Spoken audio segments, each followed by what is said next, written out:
Buenas noches, estimados. Gusto saludarlos. Contador Hugo Cejo, en una cápsula más en el fiscalnet.com. Quisiera compartirles un tema de hoy. Eh, por ahí, hace un par de días, de ayer, me permití postear lo que es un tema aparentemente, aparentemente sencillo. Respecto a la entrada en vigor de lo que es la discrepancia fiscal. De entrada, si lo tratamos de ver a la letra, que es un método que comúnmente, entre comillas, por llamarlo así, nos lo pueden enseñar en la universidad. Un método literal, lineal, en que todo lo que visualizamos tratamos de darle una interpretación a la letra. Hasta cierto punto puede ser válido, pero no es suficiente. Requiere observar muchísimo más allá de las palabras. Y lo hemos venido comentando en otras cápsulas anteriores dentro de nuestro canal. Pero aquí nos podemos detener un momento sino ir un poquito más para allá de lo que podemos ver a la vista, de las palabras, del texto. Si nos basamos lo que es en la entrada en vigor, se refiere, si vemos más allá, a tener que irnos a primeramente escudriñar, a investigar, no agarrarnos la ley actual, el prontuario o la fiscoagenda. Mira, aquí está, desde el 2002, 2004 que se empezaba a configurar como, o equiparar como delito a la defraudación fiscal, etcétera, el numeral 107 del Código Fiscal de la Federación, 108, 109 del mismo código. Pero realmente no es así. Tenemos que irnos hasta la creación. Hasta los años, creo que muchísimos ni siquiera han nacido, bueno, al menos yo tampoco, a pesar de ser de los 70s. Hasta ahí tenemos que irnos desde el origen. Y cuando entró en vigor, ya es así sucesivamente, podremos encontrar una respuesta. A lo que voy, y el punto medular es, ciertamente en la universidad nos enseñan esos métodos, a veces por terceros, a veces por voluntad propia. Pero hoy en día la exigencia actual es muchísimo mayor que eso. Hoy en día tenemos que prepararnos, los que quieran, ¿verdad?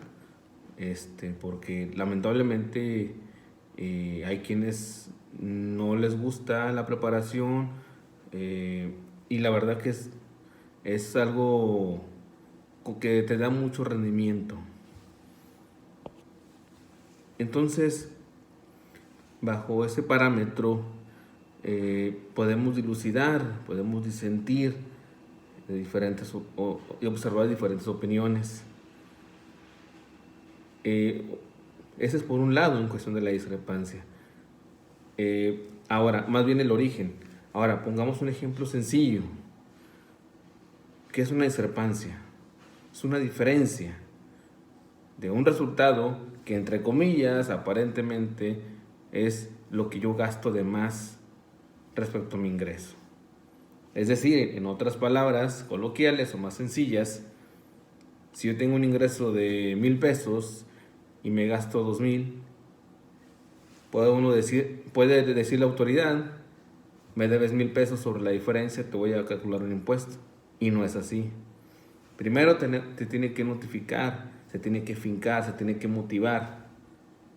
No es nada más de esa manera.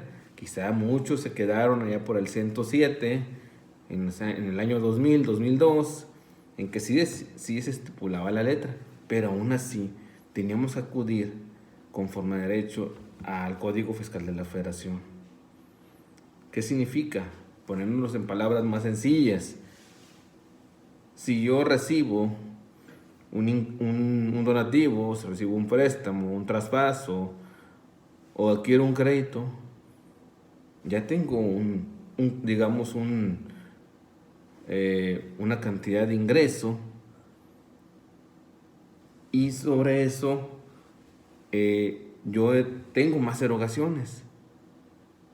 Aquí la pregunta es, ¿puedo yo tener los elementos para demostrarle a la autoridad, primeramente, cómo obtuve esos ingresos, cómo los recibí?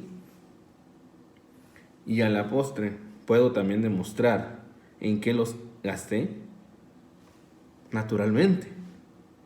Sin embargo, ahí yo desvinculo la discrepancia porque tengo con qué demostrarle a la autoridad.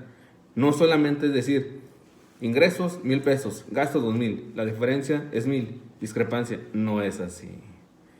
No podemos ver a la letra. Son cosas que tiene uno que reflexionar varias veces, verlos desde los diferentes puntos de vista.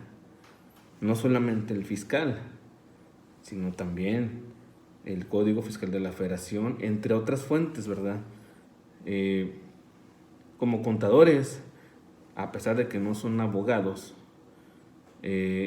tenemos que, hoy en día, es más que nunca la obligación de estudiar las ejecutorias, de cómo se llegó a una jurisprudencia. Esto les va a dar la pauta de incrementar todavía más el conocimiento, de saber los elementos en que fue catapultada esa jurisprudencia. Obviamente no está para nada de más tener el apoyo jurídico, el apoyo de abogados, que obviamente es su ramo. Entonces podemos trabajar en conjunto para seguir creciendo. En esto uno no puede mirar hacia abajo, sino mirar hacia arriba.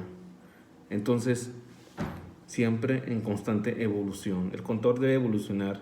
Si las exigencias evolucionan, uno tiene que estar más adelante. De esa forma, nuestro conocimiento, nuestros elementos para defender el patrimonio de nuestros clientes será muchísimo mayor. Y podemos crear un sinnúmero de figuras, de cosas apegadas a derecho. Entonces, acostumbrémonos a ver un caso desde diferentes puntos de vista, desde diferentes ángulos, desde diferentes objetivos o perspectivas. De esa forma podemos abordar y sobre todo preguntar a qué se refiere tal tema, etcétera, etcétera. De esa forma tenemos mayores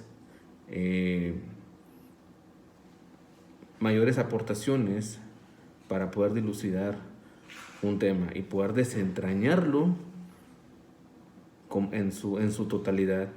Reitero, no solamente como un aspecto fiscal, contable, sino también civil, mercantil, laboral, entre otros, ¿no?